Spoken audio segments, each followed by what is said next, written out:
Avoiding spam box. Best practices for emails in 2025. Why avoiding spam is the real B2B outbound game in 2025. If you're running outbound in 2025, your biggest competitor isn't another vendor, it's the spam folder. You can have a sharp ICP, a solid offer, and a disciplined SDR agency motion, but none of it matters if mailbox providers decide your emails don't deserve the inbox. That's why deliverability is now a core revenue function, not a technical afterthought. The filtering environment is brutal because the volume is brutal. In 2023, 45.6% of all email traffic was classified as spam, and in 2025, that translates to roughly 162.7 billion spam emails every day competing for attention.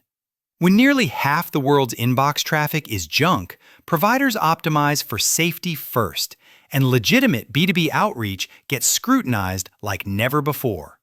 At the same time, the total email universe is massive. By 2025, about 376.4 billion emails are sent and received daily. That scale cuts both ways. Small improvements in inbox placement can turn into a big jump in pipeline, while small mistakes can quietly crater meeting volume. For any outbound sales agency or outsourced sales team, good enough deliverability is no longer good enough. What changed? Inbox providers now enforce behavior, not just setup. Gmail and Yahoo tightened their sender requirements starting in 2024, and Microsoft followed with stricter enforcement for high-volume senders in 2025. The headline is simple. Authentication and user experience are now enforced at the platform level, not just recommended. If you're sending meaningful cold volume, you're being graded on whether you look like a trustworthy business or a disposable spam operation. One metric has become a hard guardrail: spam complaints. Gmail and Yahoo expect bulk senders to keep complaint rates under about 0.3%. And Gmail guidance often targets closer to 0.1%. Cross that line and you'll see throttling, spam placement, or outright rejections, usually before your team realizes anything is wrong.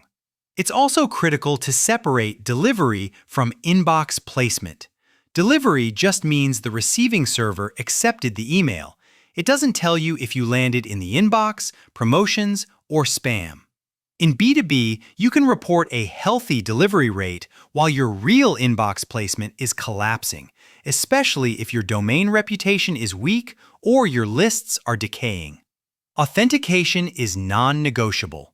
SPF, DKIM, DMARC, and BIMI. In 2025, authentication is table stakes for cold outreach, whether you're running it in-house or through a cold email agency. SPF tells providers which servers can send on your behalf. DKIM proves the message wasn't altered, and DMARC ties the visible from identity to those checks while instructing providers what to do when something fails. When these are missing or misaligned, you don't just lose trust, you often lose the inbox entirely. The adoption gap is still surprisingly wide. Only about 18.2% of the top 10 million domains have a valid DMARC record, and only 7.6% enforce a quarantine or reject policy. That means many B2B teams are sending without the protections and deliverability advantages that providers increasingly reward, and they're also leaving their brands more vulnerable to spoofing. When you do authentication correctly on an aged, well-managed domain, the upside is measurable. A 2025 B2B benchmark report found fully authenticated senders with SPF, DKIM, and DMARC enforcement consistently achieved 85 to 95% inbox placement, while poorly authenticated senders and new domains suffered steep drops. If you want a practical first fix for any outbound sales agency playbook, it starts in DNS. Protect domain reputation. Warm up slowly, segment by engagement, avoid burners. Domain reputation compounds over months, not days, and the burner domain era is effectively over for serious B2B programs.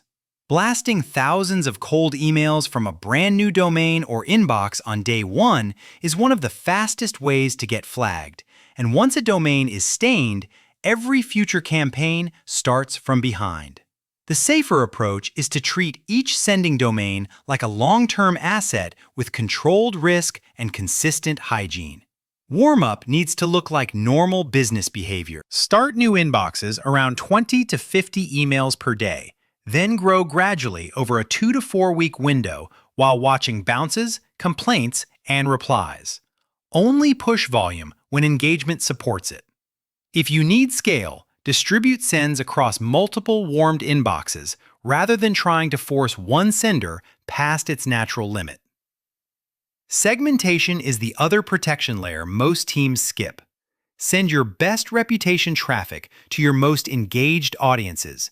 Keep coldest segments on lower risk lanes and run win-back messaging before you reintroduce dormant contacts into primary sequences.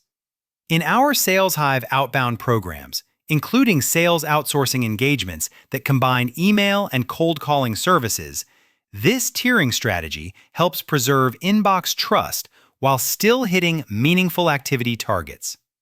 Deliverability isn't an email problem, it's a revenue problem, and the inbox only rewards senders who behave like real people writing real messages.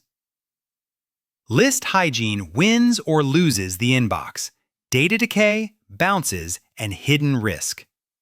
Even perfect authentication can't save bad data. B2B contact data decays at roughly 22.5 to 30% per year, which means a large chunk of last year's list is already stale today due to job changes, domain migrations, and reorgs. If you're an SDR agency or B2B sales agency trying to scale fast, decayed data quietly becomes your biggest deliverability tax. Mailbox providers read bounces as a proxy for list quality and sender legitimacy. As a practical standard, keep total bounce rates under about 2% and hard bounces under roughly 0.5 to 1%. Living above those numbers is a strong negative signal. The most common silent killer is repeatedly mailing the same unverified segment because it's convenient, not because it's accurate. The fix is ongoing hygiene, not a one-time cleanup. Verify new lists before first send, immediately suppress hard bounces, and re-verify older segments on a rolling schedule so your database doesn't rot between campaigns. If you're using list building services or B2B list building services, insist on recency, validation, and ICP alignment, because bought, scraped, or stale lists are where spam traps and reputation damage usually begin. Write cold emails for replies, not clicks, and filters will reward you. A common mistake is writing cold emails like marketing newsletters, multiple links, images, heavy formatting, and feature dumps. That format looks like bulk mail to filters and feels like work to busy executives, which drives low engagement and more spam clicks. In 2025, the safest cold outreach is simple, text-first, and conversational, designed to start a dialogue, not force a funnel. Reply rate is one of the cleanest signals you can influence because it indicates real human value. Across industries in 2025, the average cold email reply rate is about 5.8%, while well-targeted programs that combine relevance, personalization, and strong deliverability can push into 10 to 20%. The practical pattern is a short message, one clear question, and a CTA that can be answered in a single sentence. AI can help, but only when humans own the strategy. Filters don't detect AI so much as they detect repetitive, low-engagement patterns that happen when teams blast near-duplicate copy at scale. The winning approach is human-defined positioning with AI used at the snippet level. Company context, role-specific hooks, and timely triggers, so every email feels specific without becoming operationally impossible for teams who hire SDRs or run a sales development agency model. Monitor deliverability like revenue ops, provider-level reporting, and weekly guardrails. Another costly mistake is waiting for a crisis. When opens tank, the damage is usually weeks old. You can be performing fine in Microsoft and simultaneously getting buried in Gmail. So aggregate dashboards hide the real story. Break reporting out by mailbox provider: Gmail, Outlook, Hotmail, Yahoo, and corporate domains. Then use a weekly review cadence to catch slides early. Guardrails should be explicit, measurable, and tied to action. If spam complaints drift toward 0.1 to 0.3% or bounces creep above 2%, slow down volume, tighten segments, and fix the root cause before you scale again. This is where many cold-calling companies and outbound sales agency teams win. They treat deliverability as an operating system with rules, not a vibes-based activity metric. Use a simple scorecard that blends technical and commercial signals so the team doesn't optimize in the wrong direction. The goal is stable inbox placement plus consistent conversations, not just more sends. Advanced trust signals, BIMI, brand consistency, and engagement flywheels. Once your foundation is stable, you can add trust signals that improve engagement and reinforce reputation.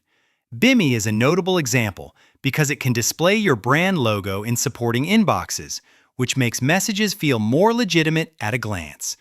Early studies show BIMI can lift open rates by roughly 10 to 20%, and that incremental engagement can translate into better, long-term inbox placement.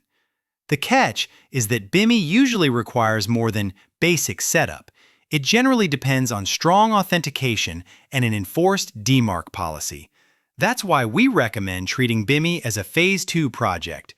Get SPF DKIM correct, stabilize DMARC monitoring and alignment, then move toward enforcement when your streams are clean.